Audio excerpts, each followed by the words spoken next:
বিসমিল্লাহির রহমানির রাহিম। আসসালামু আলাইকুম। সবাইকে স্বাগত জানাচ্ছি ইয়াসমিনের সুখের নীড় ইউটিউব চ্যানেলের নতুন একটি ভিডিওতে। আমি ইয়াসমিন। আজকের ভিডিওতে থাকছে সকালবেলার নাস্তার পর থেকে আমার পুরো দিনের ছোট, ছোট ব্যস্ততার গল্প, হালকা ঘর গোছানো, শো ক্যাবিনেট সুন্দর করে পরিষ্কার করা, এরপরে দুপুরের রান্না আর সন্ধ্যায় থাকছে মজার কাউনের চালের চাপটি। তো আশা করছি আজকের ভিডিওটি আপনাদের সবার কাছে ভালো লাগবে। আজকের ভিডিওটি শুরু করেছি সকালবেলার নাস্তার পর থেকে।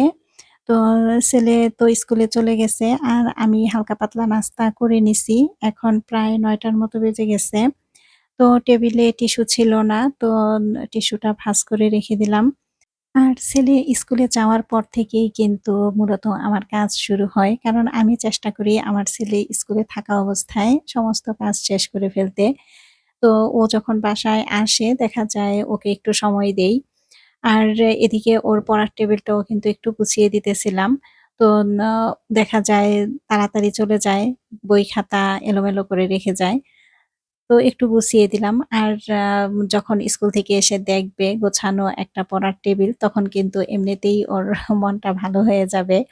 তো এজন্য চেষ্টা করি সবসময় পড়ার টেবিলটা ওর গুছিয়ে রাখার জন্য। আর ঘরের যেকোনো জিনিস এলোমেলো থাকলে কিন্তু অনেক বেশি খারাপ লাগে, ভালো লাগে না। সেটা বিছানা হোক বা পড়ার টেবিল হোক বা ডাইনিং টেবিল হোক, যেটাই হোক। যদি অগোছালো থাকে তখন কিন্তু একটা কেমন জানি অশান্তি, অশান্তি লাগে মনের মধ্যে। আর সবকিছু যখন গোছানো পরিপাটি থাকে তখন কিন্তু এমনিতেই একটা মনের মধ্যে শান্তি, শান্তি ভাব চলে আসে। তো যাই হোক ঘরে টুকিটাকি গোছানোর কাজ শেষ করে আজকে চলে আসছি বাইরে যে শো ক্যাবিনেটটা আছে সেই শো ক্যাবিনেটটা আজকে পরিষ্কার করব। তো বেশ কয়েকদিন হয় চিন্তা করতেছিলাম যে এই শো ক্যাবিনেটটা পরিষ্কার করব। কিন্তু করি বলে আর করা হয় না। তো আজকে ভাবলাম যে আজকে শো ক্যাবিনেটটা সুন্দরভাবে পরিষ্কার করেই ফেলব। তো ভিডিওর এই পর্যায়ে এসে সবার কাছ থেকে ছোট্ট একটি লাইক চেয়ে নিচ্ছি। প্রিয় দর্শক, আপনারা যে যেখান থেকে বসে এই মুহূর্তে আমার ভিডিওটি দেখতেছেন, আপনাদের সবার কাছে ছোট্ট একটি রিকোয়েস্ট, প্লিজ আমার ভিডিওতে একটি লাইক দিয়ে পুরো ভিডিওটি কন্টিনিউ করবেন। আর আমার ভিডিওতে আজই যদি আপনি নতুন হয়ে থাকেন আর এ ধরনের লাইফস্টাইল ব্লগ ভিডিও দেখতে পছন্দ করেন, তাহলে কিন্তু চাইলেই আমার চ্যানেলটা সাবস্ক্রাইব করে আমার পাশে থেকে যেতে পারেন। আর এরই মধ্যে এই কাজগুলি যারা করে দিয়েছেন, আপনাদের সবাইকে জানাই অসংখ্য, অসংখ্য ধন্যবাদ। তো এই যে শু ক্যাবিনেটের উপরে কিন্তু কিছু মানি প্ল্যান্ট ছিল। তো সেই মানি প্ল্যান্ট গুলি কিন্তু আমি খুব সুন্দরভাবে পানি পাল্টে তারপরে আবার পাতাগুলি সব ধুয়ে দিলাম। আমি কয়েকদিন পরই এই কাজটা করি। তো আজকেও করলাম। আর আমার তো মানি প্ল্যান্ট রাখতে সব জায়গাতেই ভালো লাগে। যে ঘরের অনেক জায়গাতেই কিন্তু আমি মানি প্ল্যান্ট রাখছি। আর ভাবলাম যে এই শো ক্যাবিনেটটা আর বাদ যাবে কেন? শো ক্যাবিনেটের উপরে তো খুব সুন্দর একটা জায়গা গাছ রাখার। তো এজন্য কিন্তু এখানে আমি কয়েকটা গাছ রেখে দিছি। আর গাছ রাখার পরে কিন্তু বেশ ভালোই লাগছে, খারাপ লাগে নাই। আর আসলে যেকোনো জায়গা সাজাতেই যে অনেক দামি, দামি কোনো কিছুর প্রয়োজন তা কিন্তু না। ছোট্ট এই মানি প্ল্যান্ট এটা দিয়েও কিন্তু চমৎকারভাবেই সাজানো যায়। আর এই মানি প্ল্যান্ট গুলি রাখার পরে কিন্তু আমার এই শো ক্যাবিনেটের যে সৌন্দর্যটা অনেক গুণ বেড়ে গেছে। এটা আমার কাছে মনে হয় আরকি। আসলে এজন্যই আমি চেষ্টা করি ঘরের বিভিন্ন জায়গায় ছোট, ছোট গাছ রাখতে। তো এতে আসলে ঘর যেমন সুন্দর লাগে, প্রাণবন্ত লাগে তেমনি কিন্তু নিজের কাছেও ভালো লাগে। নিজের কাছে যে মানসিক একটা শান্তি, সেই শান্তিটা লাগে। আর একটা মানুষের জীবনে মানসিক শান্তি কিন্তু অনেক বেশি প্রয়োজন। কারণ মানসিক শান্তি যদি না থাকে তাহলে কিন্তু কোনো কিছুই ভালো লাগে না। তো মানসিকভাবে যখন আমরা শান্তি পাবো তখন কিন্তু মানে যেকোনো কাজের প্রতিও আমাদের আগ্রহ বেড়ে যাবে, ক্লান্তি অনেকটা কমে যাবে। আর পরিবারের সবার সঙ্গে তখন সময় কাটাতেও কিন্তু অনেক বেশি ভালো লাগবে। আর আমাদের গৃহিণীদের তো কাজের কোনো শেষ নেই। হ্যাঁ, আমাদের সংসারে কিন্তু আসলে অনেক কাজ, একটা কাজের পরে কিন্তু আরেকটা কাজ রেডি হয়ে থাকে এরকম একটা অবস্থা। তো এই কাজের মাঝে দেখা যায় যে ছোট, ছোট জিনিস যা মনকে ভালো রাখতে সাহায্য করে সেটার মূল্য কিন্তু অনেক বেশি আসলে। তো আসলে ঘরের এক কোণে একটা সবুজ গাছও কিন্তু সেই ভালো লাগার কারণ হতে পারে। তো এই কারণেই আসলে আমি চেষ্টা করি আমার আ ঘরে যে অনেক জায়গাতেই গাছ রাখার। এটা আমার কাছে ভালো লাগে। এতে আমি অনেক বেশি মানসিক শান্তি পাই। তো যাই হোক এখানে ক্যাবিনেটের থেকে আমি জুতাগুলি সব বের করে নিলাম। আর এরপরে কিন্তু সুন্দর করে পরিষ্কার করে নিছি। তো এখানে কিন্তু ন খুব বেশি জুতা রাখা হয় না। কারণ এটা তো বাইরে দেখা যায় চুরি হয়ে যায়। এ কারণে খুব বেশি জুতা কিন্তু এখানে রাখা হয় না। বেশ কয়েক মাস আগে আমাদের এখান থেকে কিন্তু অনেকগুলি জুতা নিয়ে গেছিল। প্রায় ৭-৮ জোড়া জুতা নিয়ে গেছে আমার হাসব্যান্ডের, আমার ছেলের। তো এই কারণে না এখানে খুব বেশি ভালো জুতা রাখা হয় না। তো নরমালি যেগুলি পরা হয় সবসময় বাইরে যাওয়া আসা হয় সেগুলাই রাখা হয় এখানে। তো জুতাগুলি কিন্তু আমি সুন্দরভাবে আবার সাজিয়ে রাখলাম। তো আসলে কি আমরা ঘরের অনেক সময় দেখা যায় বড়, বড় জিনিসগুলির প্রতি গুরুত্ব দেই। ছোট, ছোট জিনিসগুলির প্রতি কিন্তু তেমন একটা গুরুত্ব দেই না। কিন্তু আসলে এই ছোট, ছোট জায়গাগুলি যদি নিয়মিত পরিষ্কার-পরিচ্ছন্ন না থাকে তাহলে কিন্তু অনেক বেশি ধুলা-ময়লা জমে যায় আর ভালো লাগে না। তো আজকে কিন্তু অনেকটা সময় নিয়েই আমি পুরো ক্যাবিনেটটা সুন্দর করে মুছে পরিষ্কার করে নিছি। আর পরিষ্কার করার পরে কিন্তু আমার কাছে অনেক বেশি ভালো লাগতেছিল। আর এখানে কিন্তু কয়েক জোড়া নষ্ট স্যান্ডেলও ছিল। সেগুলা কিন্তু আমি ফেলে দিছি। কারণ ওই যে বললাম পরিষ্কার করি বলে আর করা হইতেছে না। ধরা হইতেছে না এই ক্যাবিনেটটা। তো এই কারণে দেরি হয়ে গেল। তো এই যে পরিষ্কার করার পরে উপরে কিন্তু আমি আবার এই যে মানি প্ল্যান্ট গুলি রাখার পরে কিন্তু এখন খুবই সুন্দর লাগতেছে। অনেক বেশি ভালো লাগতেছে। আসলে পরিষ্কার-পরিচ্ছন্ন পরিপাটি জিনিস সবসময়ই ভালো লাগে। সবারই ভালো লাগে এটা। তো শো ক্যাবিনেট গুছিয়ে এরপরে কিন্তু আমি গোসলে চলে গিয়েছিলাম। গোসল করে তারপরে চলে আসছি দুপুরের রান্নাটা করার জন্য। তো দুপুরের রান্নায় আজকে লাউ রান্না করব ইলিশ মাছের মাথা দিয়ে আর সেচি শাক রান্না করব। তো অনেকদিন পরে আজকে সেচি শাক রান্না করতেছি।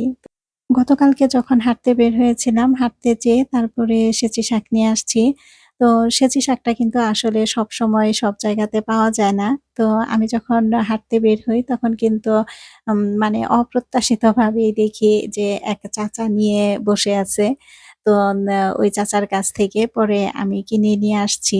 দেখলাম যে শাকটা অনেক বেশি ভালো। তো আজকে রান্না করব আরকি। তো এখানে যে ইলিশ মাছের মাথা কিন্তু হালকা মসলা দিয়ে তারপরে আমি একটু কষিয়ে নিছি। আর লাউ রান্না করতে তো বেশি মসলা লাগে না। তো লাউটাতে কিন্তু আমি কোনো পানি দেইনি। কিন্তু আসলে আমি ভাবছিলাম যে লাউ থেকে অনেকটা পানি উঠবে। কিন্তু আসলে এই লাউটা থেকে না তেমন খুব বেশি একটা পানি ওঠে নাই। আর আজকেও রান্না যখন বসাবো তখন কিন্তু এসে দেখি যে গ্যাসের ফ্লেম একেবারেই অল্প।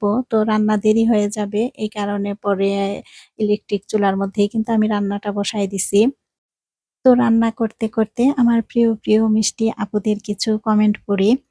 আমার প্রিয় আপুরা তো আমার প্রত্যেকটা ভিডিওতেই অনেক সুন্দর কমেন্ট করেন। আর এই কমেন্টগুলি পড়তে তো আমার ভীষণ ভালো লাগে।